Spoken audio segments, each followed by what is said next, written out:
คือเรียนเรียบทานอตอนการทำตัวก่อนตาบัดนก็จนมันวันเกินเต็มปอได้มามองมองมาจอมตาไอ้เนื้อบ้านเดือต้องไปที่มาเทียบ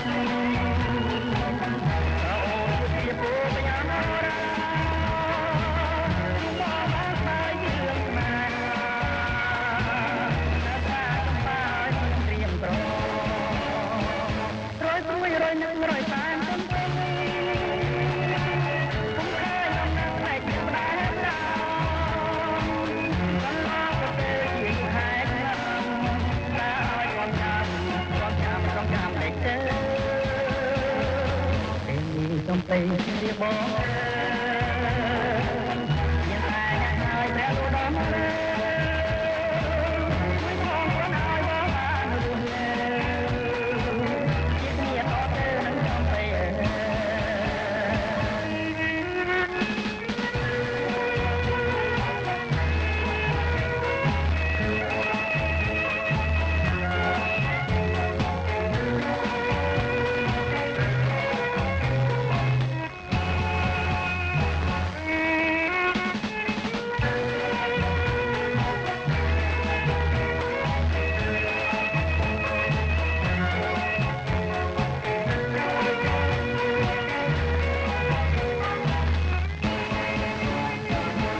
กล้วยเรนนึกเมื่อไรตายมันเป็นผมเคยนั่งนั่งในเตียงดาตลอดตอนน้องเขาเจอที่อยู่ท้ายกลางน้าคอยความจำให้เจอเอ็นจำเป็นยังเรียบบอกยังไงยังคอยแพ้ดูดอม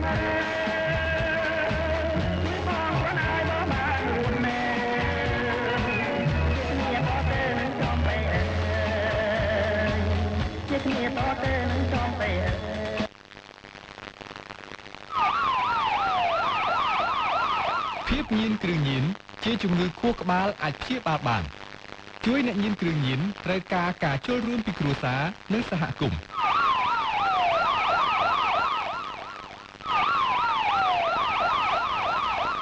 មន្ត្រីអនុវត្តច្បាប់ម្នាក់ជាអ្នកផ្ដល់ប្រឹក្សាម្នាក់ក្នុងការជួយព្យាបាលអ្នកញៀនគ្រឿងញៀន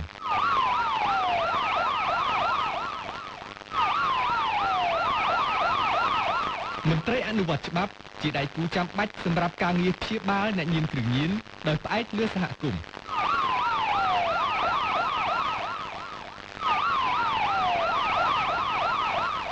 ចូលរួមគ្នាជំរុញអ្នកញៀនគ្រឿងញៀនទៅទទួលយកការព្យាបាលនៅតាមមណ្ឌលសុខភាពនិងមន្ទីរពេទ្យបង្អែក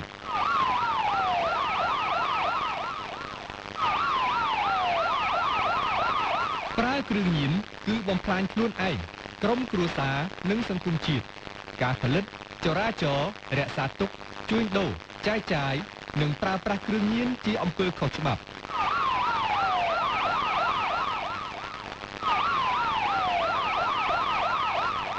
គ្រឿងញៀនបង្កឲ្យមានអំពើហិង្សានិងឧក្រិដ្ឋកម្មចូលប្រាប់មនុស្សជាទីស្រឡាញ់ពីគ្រោះថ្នាក់នៃគ្រឿងញៀន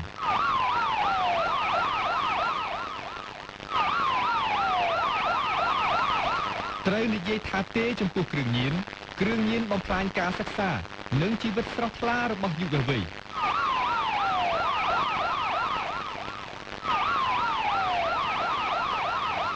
ថ្ងៃនេះថ្ងៃស្អែកកុំឲ្យមានគ្រោះថ្នាក់ចរាចរណ៍និងគ្រឿងញៀន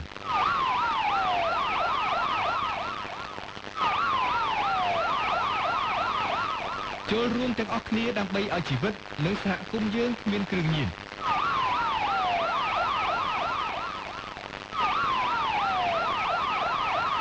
អ្នកឆ្លាតមិនសែបល្បែងស្រីស្រាអ្នកមានប្រាជ្ញាមិនសែបគ្រឿងញៀន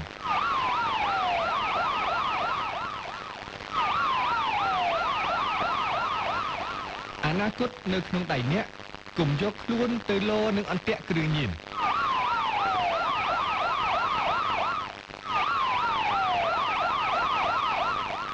វិជាជ្រងគ្រប់ធនធានគ្រឿងញៀនបំផ្លាញទាំងអស់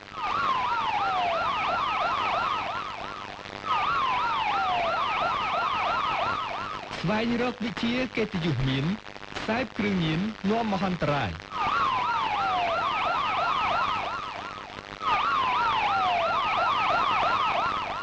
យុវជនដែលល្អរួបរวมគាំទ្រកម្ចាត់គ្រឿងញៀន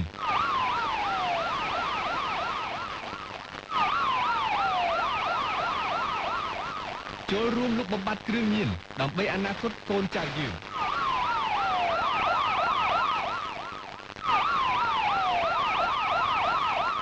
សមត្ថកិច្ចទាំងអស់ត្រូវប្រកាន់ខ្ជាប់ដាច់ខាតនៅ3កុំ1រាយការណ៍កុំពាក់ព័ន្ធកុំអន្តរាគមន៍កុំលើកលែងនិងត្រូវរាយការណ៍ជូនអាជ្ញាធរមានសមត្ថកិច្ចគ្រប់ករណីបទល្មើសគ្រឿងញៀន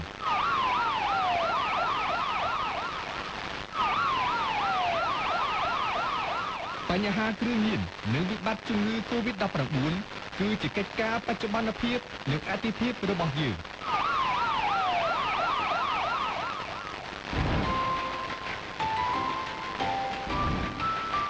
ការទទួលទានជាតិស្ករបន្ថែមអាចបណ្ដាលឲ្យអ្នកឈឺ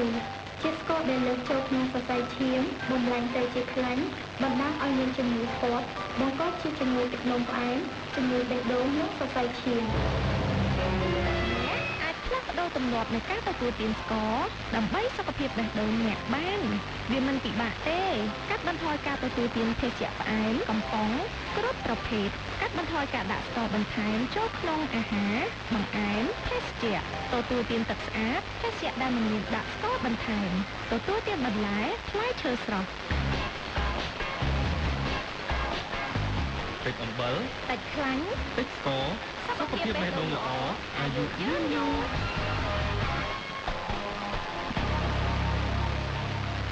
ព្រះរាជាណាចក្រកម្ពុជាជាសាសនាព្រះមហាក្សត្ររដ្ឋបាលខេត្តស្វាយរៀងលេខ030/26សចនសេចក្តីជូនតំណាងស្ដីពីការរៀបចំកម្មវិធីសង្ក្រាន្តស្វាយរៀងអបអរសាទរបញ្ចូលឆ្នាំថ្មីប្រពៃណីជាតិឆ្នាំមមីអត្តស័កពុទ្ធសករាជ2570គ្រិស្តសករាជ2026រដ្ឋបាលខេត្តស្វាយរៀងមានកិត្តិយសសូមជម្រាបដល់បងប្អូនប្រជាពលរដ្ឋក្នុងនិងក្រៅខេត្តនិងសាធារណជនទូទៅជ្រាបថារដ្ឋបាលខេត្តស្វាយរៀងនឹងរៀបចំកម្មវិធីសង្ក្រាន្តស្វាយរៀងអបអរសាទរបញ្ចូលឆ្នាំថ្មីប្រពៃណីជាតិឆ្នាំមមីអត្តស័កពុទ្ធសករាជ2570គ្រិស្តសករាជ2026ចាប់ពីថ្ងៃទី14ដល់ថ្ងៃទី16ខែមេសាឆ្នាំ2026ចាប់ពីម៉ោង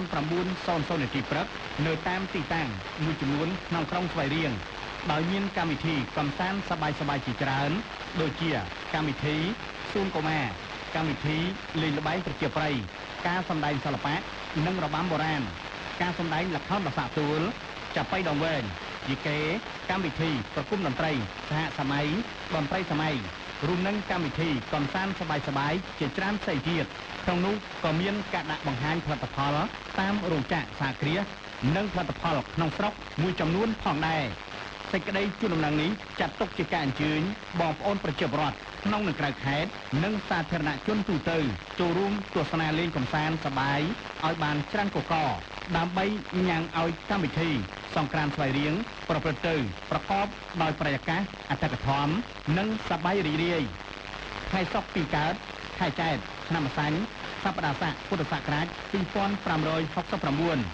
ស្វាយរៀងថ្ងៃទី20ខែមីនាឆ្នាំ2026អភិបាលខេត្តខេត្តលេខានន្ត្រាពេញពោធិ៍សា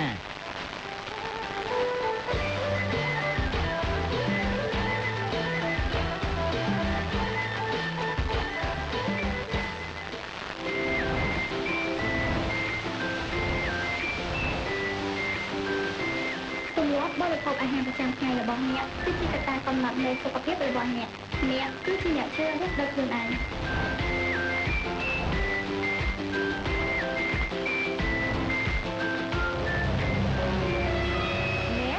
ផ្លាស់ប្ដូរទម្លាប់នៃការបរិភោគអាហាររបស់អ្នកនិងគ្រួសារអ្នកបានអ្នកគ្រាន់តែបដិញ្ញាចិត្តអនុវត្តឲ្យបាននៅហូបអំបិលតិចជាមួយស្លាបព្រាកាហ្វេ5ក្រាមក្នុងម្នាក់ក្នុងមួយថ្ងៃហូបស្ករតិចហូបខ្លាញ់ឬប្រេងឆាតិចវាមិនពិបាកទេអ្នកកាត់បន្ថយបន្តិចម្ដងនៅក្នុងអាហាររបស់អ្នកនិងកាត់បន្ថយស្ករនៅក្នុងភេសជ្ជៈអ្នកឲ្យបានតិចវាងាយស្រួលធ្វើអ្នកមិនចំណាយពេលវេលាឬប្រាក់កាសបន្ថែមឡើយ ធ្វើទាំងអស់គ្នាពីថ្ងៃនេះបន្តិចម្ដងធ្វើជាប្រចាំ តិចអំបិល តិចខ្លាញ់ តិចស្ករសុខភាពបេះដូងល្អអាយុយឺនយូរ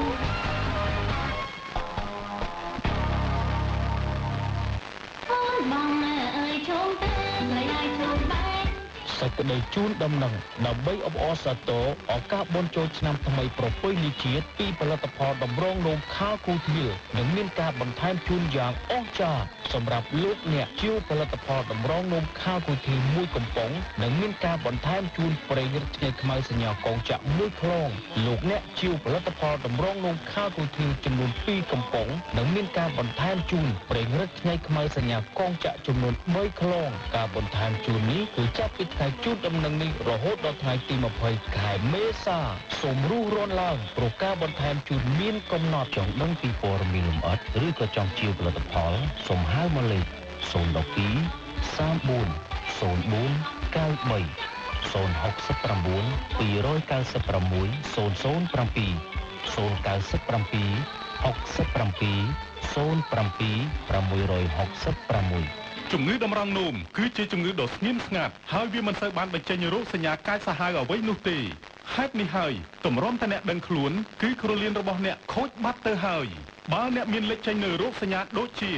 នោមញឹកនោមសល់នោមមានអារម្មណ៍ថានោមមិនអស់ហើមជើងនិងហើមកជើងឈឺចុករួចចង្កេះឈឺចុកអួលលើថ្ងាសចង្វាក់ទឹកនោមបាញ់មកខ្សោយនោមមកឈឺហើយក្តៅ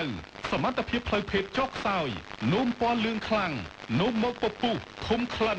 នោមទាស់គ្រោះតម្រង់នោមរោគសញ្ញាទាំងអស់នេះចាប់ផ្ដើមវិវត្តខ្លួនយឺតបន្តិចម្ដងរហូតធ្វើឲ្យតម្រង់នោមរបស់អ្នកមានបញ្ហាធ្ងន់ធ្ងរដោយមិនដឹងខ្លួនសូមរស់រានព្យាបាលជាបន្ទាន់កុំទុកឲ្យវាក្លាយជាជំងឺរលាកតម្រង់នោមរ៉ាំរ៉ៃអីបើមិនអញ្ចឹងទេអ្នកពិតជាមិនអាចសង្គ្រោះបានឡើយដំណាក់កាលចុងក្រោយគឺមានតែការលាងឈាមតែមួយគត់កុំបណ្ដោយតទៅទៀតរស់រានថែទាំនិងព្យាបាលឥឡូវនេះជាមួយឱសថបុរាណខាលខូធីលជាអ្នកឯកទេសដោះស្រាយបញ្ហាប្រព័ន្ធតម្រង់នោមមកពីប្រទេសឥណ្ឌាបានយ៉ាងមានប្រសិទ្ធភាពនិងមានការទទួលស្គាល់លក្ខណៈស្តង់ដារអន្តរជាតិជាពិសេសអាចជួយលាងសម្អាតជាតិពុលជាតិអាស៊ីតធ្វើឲ្យមានតុល្យភាពកម្រិតជាតិអាស៊ីតនិងអាល់កាឡាំងក្នុងឈាមជួយឲ្យប្រព័ន្ធទឹកមាត់មានសុខភាពល្អកម្ចាត់បាក់តេរីជួយផ្សះតម្រង់នោមទាំងមូលឲ្យប្រសើរឡើងវិញធ្វើឲ្យលោកអ្នកជៀសផុតពីជំងឺខាងលើចង់ដឹងពីព័ត៌មានលម្អិតឬក៏ចង់ជាផលិតផលសូមហៅមកលេខ012 34 04 93 069 296 007 097 67 07 666 ឧត្តរជាកម្មវិធីរបស់កម្ពុជាយើងជាប្រជាពលរដ្ឋកម្ពុជាត្រូវយល់ពីអត្ថប្រយោជន៍របស់អេបណូត្រានេះដើម្បីប្រយោជន៍រួមរបស់កម្ពុជាយើងទាំងមូលអេបណូត្រានេះបង្កើតឡើងក្នុងគោលបំណងកាត់បន្ថយជាតិរលុបបំបត្តិបញ្ហាគ្រឿងញៀនចេញពីសហគមន៍ជាបរិបទជាម្ចាស់សហគមន៍អញ្ចឹងជាបរិបទគឺជាអ្នកកំណត់យុទ្ធសាស្ត្រនៅក្នុងសហគមន៍ហើយសហគមន៍របស់យើងនឹងមិនមានការរីកចម្រើនទេប្រសិនបើសហគមន៍យើងញោមញីដោយបញ្ហាគ្រឿងញៀនអញ្ចឹងយើងត្រូវតែរួមគ្នាក្នុងការទប់ស្កាត់កុំឲ្យមានបញ្ហាគ្រឿងញៀនក្នុងសហគមន៍របស់យើង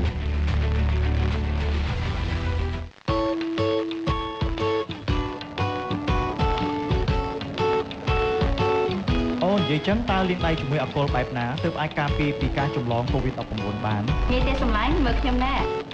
ចាក់អាល់កុលដាក់ពេញបាតដៃទី1ដុសបាតដៃនិងបាតដៃទី2ដុសខ្នងដៃទាំងសងខាងទី3ដុសចន្លោះម្រាមដៃឬចង្វែកដៃទី4ដុសក្រញាំដៃទី5ដុសមេដៃសងខាងទី6ដុសចុងម្រាមដៃលើប្រអប់ដៃនៅពេលស្ងួតដៃអ្នកមានសុវត្ថិភាពយើងត្រូវលាងជាមួយអាល់កុលឲ្យបានរយៈពេលពី20ទៅ30វិនាទីបើលាងជាមួយទឹកស្អាតឬក៏សាប៊ូគឺរយៈពេលពី40ទៅ60វិនាទីអូនិយាយចឹងតើអាល់កុលបែបណាទើបមានប្រសិទ្ធភាពនិងមិនប៉ះពាល់ដល់សុខភាពយើងត្រូវជ្រើសរើសអាល់កុលឬអាល់កុលជែលដែលមានកម្រិតអាល់កុល70ទៅ80%និងទទួលស្គាល់ដោយក្រសួងសុខាភិបាល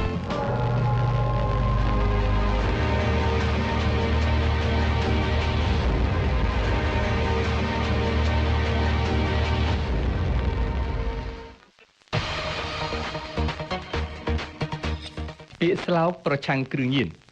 ទាញយកនិងប្រើប្រាស់កម្មវិធីទូរស័ព្ទដៃ No Drug ទាំងអស់គ្នាដើម្បីកម្ពុជាគ្មានគ្រឿងញៀន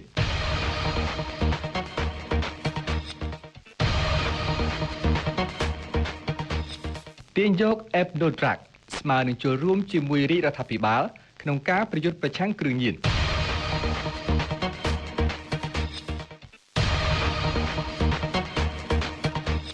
អ្នករាយការណ៍រាល់ករណីគ្រឿងញៀនតាម App No Drug គឺមានសុវត្ថិភាព 100%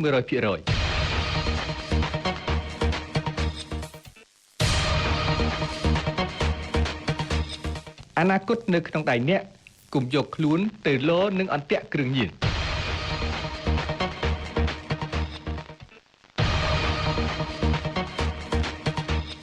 វិជាជ្រងគ្រប់ធនធានគ្រឿងញៀនបំផ្លាញទាំងអស់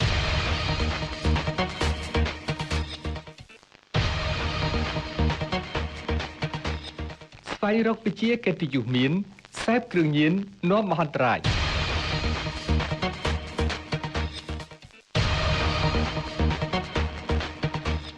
យុវជនដែលល្អរួបរวมគាំទ្រកម្ចាត់គ្រឿងញៀន